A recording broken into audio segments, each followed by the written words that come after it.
Hello, my name's Michael Conneely, and this is a vision journey video to help us see clearly the 5 main jigsaw parts of this new moon of the 21st of March 2023. Before you do the vision journey, I'd certainly advise you to watch the video and read the blog post I've done about this new moon. It'll help you attune to the vision work more easily and clearly. So, what I would like to suggest is that you make yourself comfortable, have your feet on the ground, and then open your vision eye and consciously make the effort to see 5 jigsaw pieces that are the 5 key pieces of meaning for this immense energy new moon of the 21st of March. And the first jigsaw part is obviously the sun and the moon conjunct together. And we know that this is in Vedic Pisces at 6 degrees Pisces. So we see the sun and the moon floating in the sensitive visionary sea of Pisces energy. And then see that in fact it resides on an island which is Uttarabhadra Nakshatra, the next but last, the 26th Nakshatra. And we see presiding over the sun and the moon the deity of Uttarabhadra, Pushan, the shepherd god, the shepherd who leads souls to God. But also coiled round that mountainous island is Ahir Budhyana, the serpent energy, the snake teacher. And indeed, on the shore of the island, we see the deathbed that is the symbol of Uttarabhadra Nakshatra. So we see the sun and the moon residing on an incredible combination of Pisces and the nurturing but serpent energy of Uttarabhadra Nakshatra.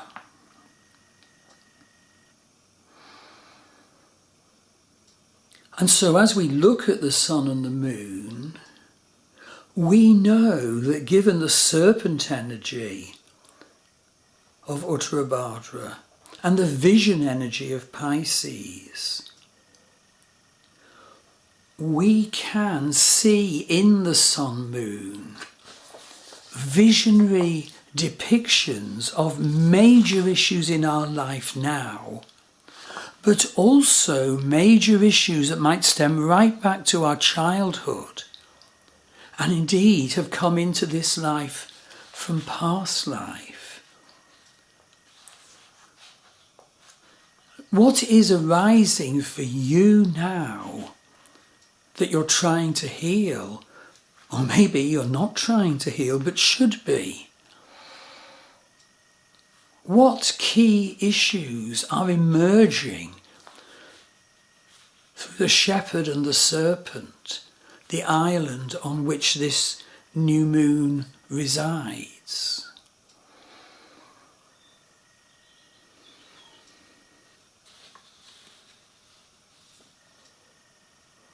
And then note that in fact a terrible star energy is within 1 degree of this new moon, Shayat. Is there something you detect in your life that needs to be destroyed so that you can now arise healed?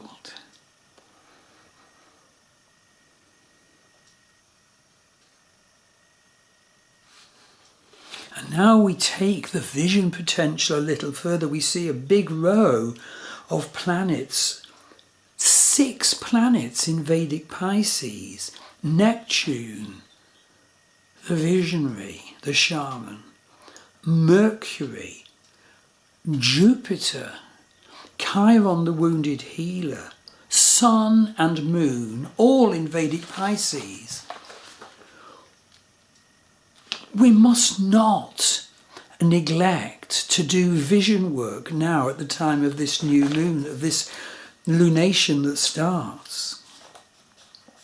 And it's all about perceiving scripts and wounds that we need to let go of and they were put in place earlier in our life, in our childhood, adolescence, whatever, and indeed from past life, and ongoing karmas going from life to life. What blessed special capacity we have for visions, insights and openings. We must not turn away and be derisory. We see Jupiter and Chiron, the wounded healer, half man, half horse. And Chiron speaks, saying, you are offered healing now and renewal of your broken faith. Leave behind the damaging scripts of the past. Don't cling on to them. Loose your fears. Embrace your potential to stand and walk forward strong. Walk forward with faith in yourself, with consciousness of healing. And then we come to the third part of the jigsaw. So we saw 2 jigsaw bits just now. A third now comes into the visionary picture in our mind's eye.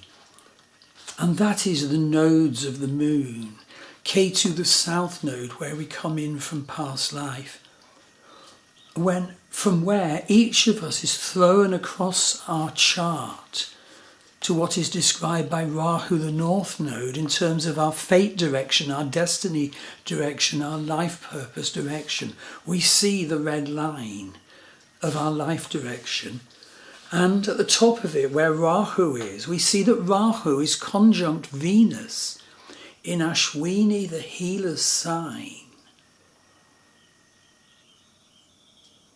What ambition for love, for finding new love, for finding new joy and perfection within your existing love relationship, whichever applies.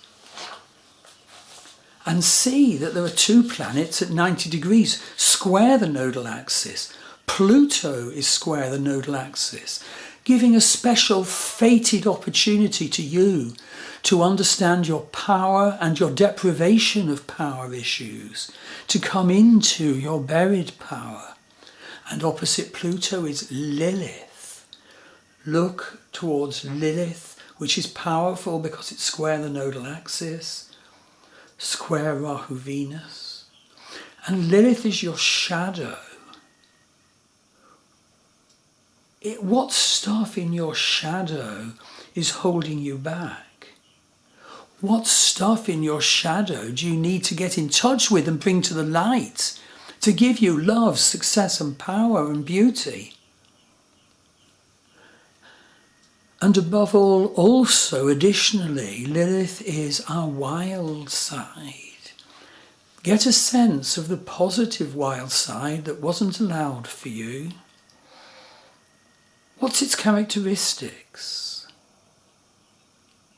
See that wild you emerge, embody it, in a way that is positive and constructive and vibrant. That is just one of the many parts of the March new moon.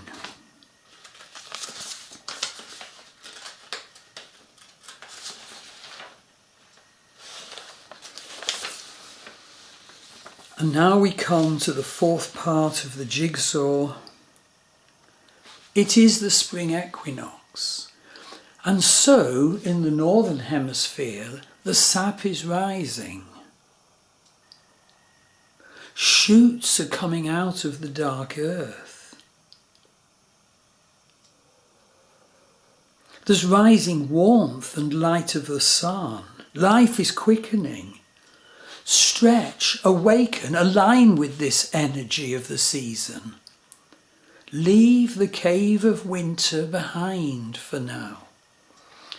And we come to the fifth and final part of the jigsaw. We see 5 jigsaw parts in the vision world, which is before our closed eyes in this vision work. And it is Saturn.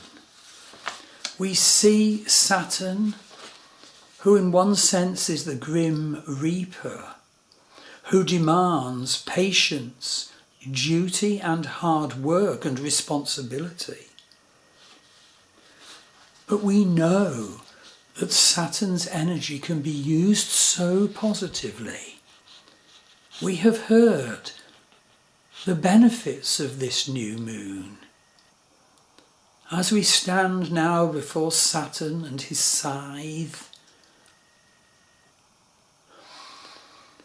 promise to let go of damaging patterns that will prevent you embracing the vision opportunity of this full moon. And promise, Lord Shani, Lord of Karma, that you will be diligent and responsible and prioritise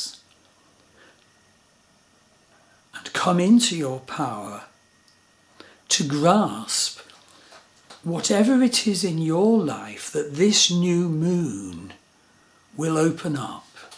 Thank you.